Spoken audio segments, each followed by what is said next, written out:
ഇരയായ കുട്ടികളുടെ കൂടെ അല്ല, നിയമവും സർക്കാരും എല്ലാ സംവിധാനങ്ങളും അവർക്കെതിരെയാണ്. അവർക്ക് ഒരു ഉത്തരവാദിത്വം ഇല്ലേ ഇതിനൊന്നും? 4 മാസം കൊണ്ട് ഇത് നടക്കുന്നു എന്ന് പറയുന്നത് അവരറിഞ്ഞിട്ടില്ല എന്ന് പറയും. അതിലെന്തെങ്കിലും വിശ്വാസമുണ്ടോ?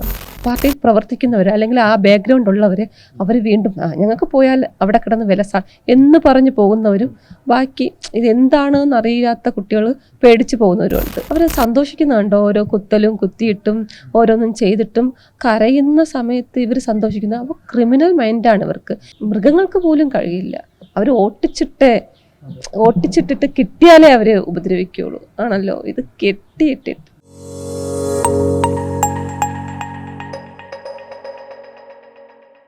നമസ്കാരം. വയനാട് പൂക്കോട് വെറ്റിനറി സർവകലാശാലയിൽ SFI വിദ്യാർത്ഥികളുടെ ക്രൂരമായ മർദ്ദനത്തെ തുടർന്ന് സിദ്ധാർത്ഥ് എന്ന വിദ്യാർത്ഥി മരിച്ചിട്ട് ഏകദേശം 1 വർഷം പിന്നിടാൻ പോവുകയാണ്. എന്നിട്ടും സംസ്ഥാനത്ത് സമാനമായ രീതിയിലുള്ള റാഗിംഗ് സംഭവങ്ങൾ നടന്നുകൊണ്ടിരിക്കുകയാണ്. ഇക്കഴിഞ്ഞ ദിവസമാണ് കോട്ടയം ഗവൺമെൻറ് നഴ്സിംഗ് കോളേജിൽ സമാനമായ സംഭവം ഉണ്ടാകുന്നത്. എന്നാൽ ഈ റാഗിങ്ങിന് വിധേയമായ വിദ്യാർത്ഥി മരണപ്പെട്ടില്ല എന്നുള്ളതാണ് ആശ്വാസകരമായ വാർത്ത. എന്തായാലും ഇത്തരത്തിലുള്ള റാഗിംഗ് സംഭവങ്ങൾ നമ്മുടെ കലാലയങ്ങളിൽ വർദ്ധിച്ചു കൊണ്ടിരിക്കുകയാണ്. വീണ്ടും അത്തരത്തിലുള്ള വാർത്തകൾ പുറത്തു വന്നുകൊണ്ടിരിക്കുകയാണ്. ഈ ഒരു സാഹചര്യത്തിൽ സിദ്ധാർത്ഥിൻ്റെ അമ്മ തന്നെ ഇപ്പോൾ മറുനാടനൊപ്പം ചേരുകയാണ്. അമ്മ, സിദ്ധാർത്ഥ് വിടവാങ്ങിയിട്ട് ഇപ്പോൾ 1 വർഷം പിന്നിടാൻ പോവുകയാണ്. ഇതിന് പിന്നാലെയാണ് കോട്ടയത്ത് നിന്നും ഒരു ഞെട്ടിപ്പിക്കുന്ന ഒരു വാർത്ത നമുക്ക് മുൻപിലേക്ക് എത്തുന്നത്. അതായത് വിദ്യാർത്ഥികളെ അതിക്രൂരമായി റാഗ് ചെയ്യുന്നു. ഈ അവസരത്തിൽ എന്താണ് തോന്നുന്നത്? ഇതിനൊരു ശമനം ഉണ്ടാകുന്നില്ലേ നമ്മുടെ കേരളത്തിൽ? ഇതിപ്പോൾ 1 വർഷം കൊണ്ട് അതിൻ്റെ എണ്ണത്തിൽ കൂടിയിട്ടേ ഉള്ളൂ. ഒരു രീതിയിലും കുറച്ച് പോലും ആളുകൾക്ക് പേടിയില്ല. നമ്മുടെ കുട്ടികൾക്കൊന്നും ഈ റാഗ് ഇരയായ കുട്ടികളുടെ കൂടെ അല്ല, നിയമവും സർക്കാരും എല്ലാ സംവിധാനങ്ങളും അവർക്കെതിരെയാണ്. പ്രതികൾക്കുള്ള ആത്മധൈര്യം, അവരുടെ മാനസിക നില, അതൊക്കെ കണക്കിലെടുത്താണ് മുന്നോട്ട് പോയിക്കൊണ്ടിരിക്കുന്നത്. അപ്പോൾ അവർക്ക് ചെയ്യാനുള്ള ധൈര്യം കൂടും. സംരക്ഷിക്കാൻ ആളുണ്ട്, മാലയിട്ട് സ്വീകരിക്കാൻ ആളുണ്ട്.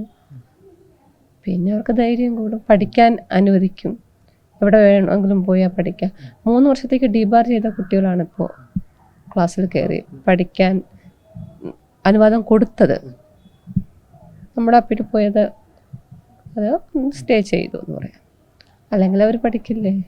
അപ്പോൾ അവർ എന്തോന്ന് സന്ദേശം നമ്മുടെ സമൂഹത്തിലെ കുട്ടികൾക്ക് കൊടുക്കുന്നു? അവരെന്ത് കണ്ട് പേടിക്കണം? പേടിയില്ല, കുട്ടികൾക്ക് പേടിയില്ല. 1-ാം വർഷം കയറുന്ന കുട്ടികൾ ചെയ്യുന്നുണ്ടോ? ഇല്ലല്ലോ. അപ്പോൾ അവിടെ ചെന്നുമ്പോൾ പേടി മാറുകയാണ് അവർക്ക്. അപ്പോൾ അതിനുള്ള സാഹചര്യം അതിനകത്തുണ്ട് എന്ന്. ഇപ്പോൾ അധ്യാപകർ അല്ലാത്തവരുണ്ടല്ലേ, അനധ്യാപകർ, പിന്നെ ഡീന്, അവർ അല്ലെങ്കിൽ വേറെ കോളേജാണെങ്കിൽ പ്രിൻസിപ്പൾ, അങ്ങനെയൊക്കെ ഉണ്ട്. അവർക്ക് ഒരു ഉത്തരവാദിത്വം ഇല്ലേ ഇതിനൊന്നും? 4 മാസം കൊണ്ട് ഇത് നടക്കുന്നു എന്ന് പറയുന്നത് അവരറിഞ്ഞിട്ടില്ല എന്ന് പറയും. അതിലെന്തെങ്കിലും വിശ്വാസമുണ്ടോ? 8 മാസമായി പൂക്കോട് നടന്നുകൊണ്ടിരിക്കുന്നു. അപ്പം കുട്ടികൾ പറഞ്ഞിട്ടില്ല എങ്കിൽ കുട്ടികൾ ആരെ പേടിക്കുന്നു? അപ്പോൾ ഈ ടീച്ചർമാരെ പോലും വിശ്വാസമില്ലാത്ത ഒരവസ്ഥയിലാണ്. ടീച്ചറെ ആൻറ്റി റാഗിങ് സ്ക്വാഡിൽ അല്ലെങ്കിൽ ആ കമ്മിറ്റിയിലുള്ളവരടുത്ത് പറയാൻ കുട്ടികൾക്ക് പേടി, അല്ലെങ്കിൽ അധ്യാപകരോട് നേരിട്ട് പറയാൻ കുട്ടികൾക്ക് പേടി. റാഗിങ്ങിന് ഇരയായ കുട്ടികൾക്ക് അത് ചെറിയ രീതിയിലായിരുന്നാലും പറയാൻ പേടിയെങ്കിൽ ആ റാഗ് ചെയ്യുന്നവരും ഇവരും കൂടെ ഒരു ഗ്രൂപ്പ് എന്നല്ലേ അർത്ഥം. അല്ലെങ്കിൽ അവരെ പേടിക്കുന്നു, ഇവരും അവരെ പേടിക്കുന്നു. അങ്ങനെ എന്തോന്ന്? അങ്ങനെ കോളേജിൽ അധികാരം ഏറ്റുവാങ്ങി ഇരിക്കുന്നത് എന്തിനാണ്? ഇപ്പോൾ ഡീനിനെ അസിസ്റ്റൻ്റ് വാർഡന്, പൂക്കോട് വെറ്റിനറി കോളേജിൽ ഡീനിനെ അസിസ്റ്റൻ്റ് വാർഡന് തിരികെ എടുക്കാൻ വേണ്ടി എന്തെല്ലാം കളികൾ നടക്കുന്നു. ബക്കറ്റ് പിരിവ് വരെ അവിടെ നടന്നിരിക്കുന്നു. പിന്നെ അവരെ കയറ്റണം. അറിയാതെ അസിസ്റ്റൻ്റ് വാർഡൻ 3 ദിവസം അറിഞ്ഞിട്ടില്ല എങ്കിലേ അവിടെ എന്ത് നടന്ന്? അടുത്തുള്ള റൂമിലെ കുട്ടികൾ പോലും അറിഞ്ഞിട്ടില്ലെന്നാണ് പറയുന്നത്. ഞങ്ങളുടെ അടുത്ത് 1-2 ഞങ്ങൾ കുറച്ച് അറിവുകൾ അവിടെ നിന്ന് കിട്ടിയിട്ടുണ്ട്. അവിടെ പറയുന്നത് 3 ദിവസം രാത്രി ഞാൻ ഈ വീഡിയോ കണ്ടപ്പോൾ എനിക്കത് അത്രയും ആയിരുന്നല്ലോ. അവിടെയും ആ വിളിയും അവരുടെ കാര്യത്തിൽ വീഡിയോ എങ്കിലും പുറത്തു വന്നു. അത് അത്രയും പെട്ടെന്ന് എനിക്ക് തോന്നുന്നു ആ കുട്ടികൾക്ക് ജീവനോടെ പുറത്തു വരാൻ പറ്റിയത് കൊണ്ടാണ് വീഡിയോ. ഉണ്ട്. പക്ഷെ ആ കൊച്ചിന് എന്തെങ്കിലും പറ്റിയിരുന്നെങ്കിൽ അവരെ എല്ലാ തെളിവുകളും ഒപ്പം നശിപ്പിക്കുമായിരുന്നു. അവർക്ക് ശബ്ദിക്കാനും ഉണ്ടായിരുന്നു. അതുപോലും ഒരു 12:30 സംഭവിച്ച കാര്യം 2-2:30 നമ്മളെ അറിയിക്കുന്നു. ഇതിനിടയ്ക്കുള്ള സമയത്ത് ഇനി അവിടെ എൻ്റെ കുഞ്ഞിൻ്റെ എന്തൊക്കെ സാധനങ്ങളുണ്ടോ അത് മൊത്തം നശിപ്പിച്ചു. തെളിവുകളെല്ലാം ഒരു കരുതിക്കൂട്ടി ഗൂഢാലോചന ചെയ്തതുപോലെ അവിടെ ആരൊക്കെ വന്നിട്ടുണ്ടോ, ആരെല്ലാമാണ് ഇതിന് പിന്നിൽ പ്രവർത്തിച്ചത്, ഒരു സാധാരണ മരണം എന്നാക്കി തീർക്കാൻ വേണ്ടിയുള്ള എല്ലാ കളികളും അവിടെ നടന്നിരുന്നു. പിന്നെ എന്തിനും ദൈവം എവിടെയെങ്കിലുമൊക്കെ ഒന്നിട്ടേക്കുമല്ലോ. അതാണ് ഞങ്ങൾ ഇവിടെ വരെയെങ്കിലും എത്തിയത്. സിദ്ധാർത്ഥന് അന്ന് ഈ കാര്യങ്ങൾ ആരോടെങ്കിലും അന്ന് പറഞ്ഞ് പുറം ലോകത്തെ അറിയിക്കാൻ കഴിഞ്ഞിരുന്നുവെങ്കിൽ ഒരുപക്ഷെ എന്നാൽ ആ 3 ദിവസം അറിയിക്കാൻ പറ്റില്ല എന്ന് പറഞ്ഞാൽ അവൻ്റെ കയ്യിൽ ഫോണില്ല. അപ്പോൾ നമുക്ക് വിളിക്കുമ്പോൾ തന്നെ അറിയാമല്ലോ ആ ഒരു സിറ്റുവേഷനിലായിരുന്നു സംസാരം. ഇപ്പോൾ നമുക്ക് അറിയാമെന്നുള്ളൂ. പിന്നെ അതിന് മുൻപേ പറയാത്തതിന് പേടി എന്തായിരിക്കണം? ഇവർ കൊന്നുകളയുമെന്ന് പറഞ്ഞ് അല്ലെങ്കിൽ വേറെ എന്തെങ്കിലും. നമ്മുടെ ഒരു കുട്ടിക്ക് കോളേജിൽ പോയാൽ പഠിക്കണം, പരീക്ഷ എഴുതണം, അവിടെ നിന്ന് ഇറങ്ങണം, പഠിച്ചിറങ്ങണം. പിന്നെ ജീവൻ ഭയം. ഈ 3നും അവർ തടയിട്ടാൽ കുട്ടികൾ പേടിക്കില്ലേ? പിന്നെ പരീക്ഷ എഴുതാൻ സമ്മതിക്കില്ല, എന്തെങ്കിലും പേര് പറഞ്ഞ് നിന്നെ തോൽപ്പിക്കും, അല്ലെങ്കിൽ വേറെ ഏതെങ്കിലും കേസിൽ കൊടുക്കും, അല്ലെങ്കിൽ കൊന്നുകളയും. ഇതിപ്പോൾ നമ്മളായിരുന്നാലും പേടിച്ചിരിക്കും, കുറച്ച് ദിവസമെങ്കിലും പേടിച്ചിരിക്കും. ഇവരുടെ ഈ ഇടത് സംഘടന അനുഭാവമുള്ള ഒരു സംഘടനയാണ് ഇതിന് പിന്നിലെന്ന് പറയുന്നത് ഈ കോട്ടയത്ത് നടന്ന സംഭവത്തിൽ. അപ്പോൾ ഈ ഇടത് ഭരണകൂടം, അതായത് ഇടത് സംഘടനകൾ നിലനിൽക്കുന്ന ഈ കോളേജുകളിലും വിദ്യാലയങ്ങളിലും ഇത് നിരന്തരം തുടർന്നുകൊണ്ടിരിക്കുന്ന ഒരവസ്ഥയാണ് ഉള്ളത്. ഇനിയെങ്കിലും സർക്കാരിനോട് എന്താണ് പറയാനുള്ളത് വീണ്ടും ഇത്തരത്തിലുള്ള സംഭവങ്ങൾ ഉണ്ടാകുമ്പോൾ? പൂക്കോട് വെറ്റിനറി കോളേജിൽ ഒരു വിദ്യാർത്ഥി സംഘടനയുണ്ടായിരുന്നുള്ളൂ, അത് SFIയുടെ ആയിരുന്നു. ഒരു അധ്യാപക സംഘടനയുള്ളൂ, അതിപ്പോഴും അവരുടെ തന്നെയാണ്, ഇടതനുകൂലമായിട്ടുള്ളത് തന്നെ. കോളേജിൽ അല്ലെങ്കിൽ ഏതൊരു പ്രൊഫഷണൽ കോഴ്സിലോ എന്നാലും എവിടെയായിരുന്നാലും ഈ സംഘടനകൾ ക്ഷേമത്തിന് വേണ്ടി, അവരുടെ പ്രവർത്തനങ്ങൾക്ക് അല്ലെങ്കിൽ അവരെന്തെങ്കിലും കാര്യങ്ങൾ നേടിയെടുക്കുന്നതിന് വേണ്ടി, കുട്ടികളുടെ ആവശ്യങ്ങൾ നേടിയെടുക്കുന്നതിന് വേണ്ടി, അതിനൊക്കെ വേണ്ടിയാണ്. ഇതിപ്പോൾ റാഗിങ്ങിന് വേണ്ടിയാണ്, അല്ലെങ്കിൽ ആ ഒരു സംഘടനയ്ക്ക് അവിടെ ഭരിക്കാനുള്ള, അല്ലെങ്കിൽ എല്ലാ കുട്ടികളെ അവരുടെ കൈക്കലാക്കാനുള്ള ഒരു ഉപാധിയാണിപ്പോൾ സംഘടന എന്ന് പറയുന്നത്. അപ്പോൾ അത് തുടച്ചു മാറ്റിയാൽ, അല്ലെങ്കിൽ അതിനൊരു ശമനമില്ലാതെ, അല്ലെങ്കിൽ റാഗിങ് നിരോധിച്ചാൽ, അല്ലെങ്കിൽ പാർട്ടി നിരോധിച്ചാൽ മാത്രമേ.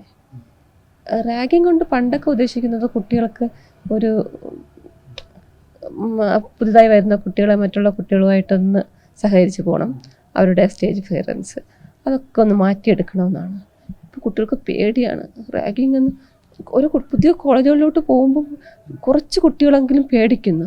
കുറച്ച് പേര് ഈ പാർട്ടി ബലമുള്ളവർ, പാർട്ടിയിൽ പ്രവർത്തിക്കുന്നവർ, അല്ലെങ്കിൽ ആ ബാക്ക്ഗ്രൗണ്ട് ഉള്ളവർ, അവർ വീണ്ടും ഞങ്ങൾക്ക് പോയാൽ അവിടെ കിടന്ന് വിലസാ എന്ന് പറഞ്ഞ് പോകുന്നവരും, ബാക്കി ഇതെന്താണെന്ന് അറിയാത്ത കുട്ടികൾ പേടിച്ച് പോകുന്നവരുമുണ്ട്. 2 കൂട്ടരുണ്ട്. അവിടെ ചെന്നിട്ട് അതിൽ വീണ് പോകുന്നു, ഇനി വേറെ വഴിയില്ല, അതിൽ വീണ് പോകുന്നു, അല്ലെങ്കിൽ അവർ പറയും പോലെ കേട്ട് പഠിച്ചിറങ്ങേണ്ടി വരുന്നു. അങ്ങനെ ഒന്നും മിണ്ടാതെ പോകുന്ന കുറച്ച് ആളുകൾ.